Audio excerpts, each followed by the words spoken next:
It's the last time the bikes will be clean as we look at our Lucas Oil race recap. Hey, you see Hampshire in white. He gets watered out, totally covered with roots from the yellow Suzuki of Alex Martin.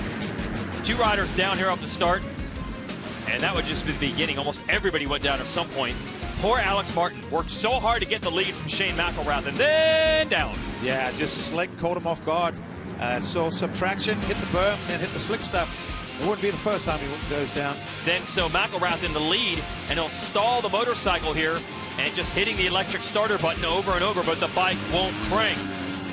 See Hampshire and Cameron McAdoo get by. McAdoo makes a mistake. Hampshire gets around him. Yeah, good move there from Hampshire. He was rolling pretty good at the beginning, but we always knew that Ferrandis would eventually start coming. And this is actually the battle. This is Ferrandis taking second from McAdoo. McAdoo, there it is, Ferrandis going around him. Took the line away. He would get close to the leader of Hampshire, but just every time he got close, something would happen. Say something for determination. This guy will not quit. And RJ Hampshire wins his first moto in this championship in over 2 years. His first race victory for his new team, Rockstar Energy Drink. Husqvarna, it's the guaranteed rate 250 class results. Hey, that's the same top 3 as last week in different conditions. McAdoo, a good job, holds on for 4th ahead of Mumford, the rookie. Harrison, Martin, McElrath, Brown, Stank Dog rounds out the top 10. The 450 Lucas Oil race recap for Moto 1. It's great for BARCIA, see him on the inside, and also Freddie Noren right with him. Not so good for Jason Anderson. Watch the right side of your screen. Anderson is about 20 feet away from his motorcycle after a slide in turn 1. Luckily, he didn't get hit by anybody.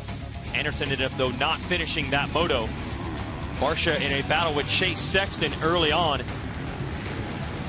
Tomac would work his way up to second, and that looked good for the champ. This is him getting around Brock Tickle. Most of the moto was good for Tomac, but it would come unraveled later. We'll have more on that in a second. Yeah, see Anderson having more trouble here, and that would eventually lead to him not scoring points in this moto.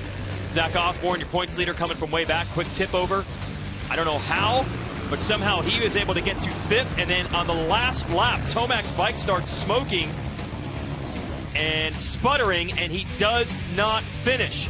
Oh, and he's bummed. However, because they had lapped so many riders, Tomac still, because he was on the lead lap, ends up 9th. Not as bad as you would think the damage would be for not finishing.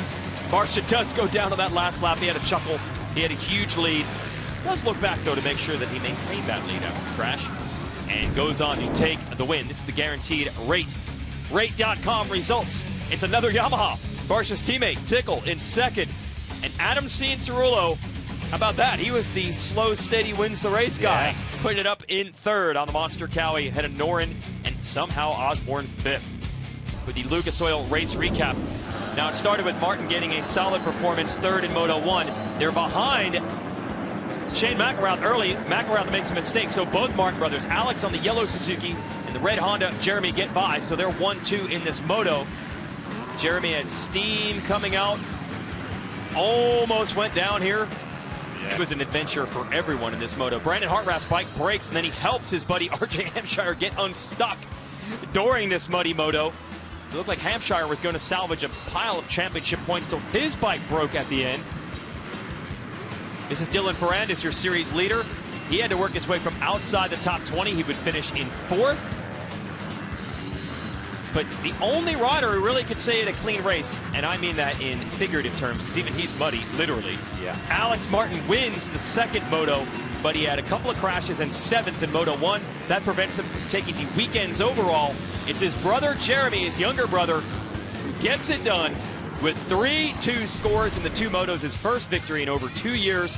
Here are your guaranteed rate.com results in the moto.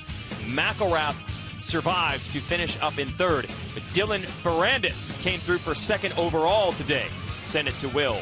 Let's show you the highlights of our 450 Moto 2 just completed Lucas Oil race recap. Max Anstey and Marvin Musquin get the good starts, but you really want to watch the number 1, the green Kawasaki of Eli Tomac, right side of the screen. He gets into the back of his teammate Adam Cianciarulo, who had slowed, I think, to clear his goggles, and that puts Tomac in last. Yeah, luckily he didn't get hit. That was a bad spot to go down. But Max Anstey, the Englishman, who probably pretty familiar with these kind of conditions, rode an incredible race for most of it leading this, but he would get pressure later in the race.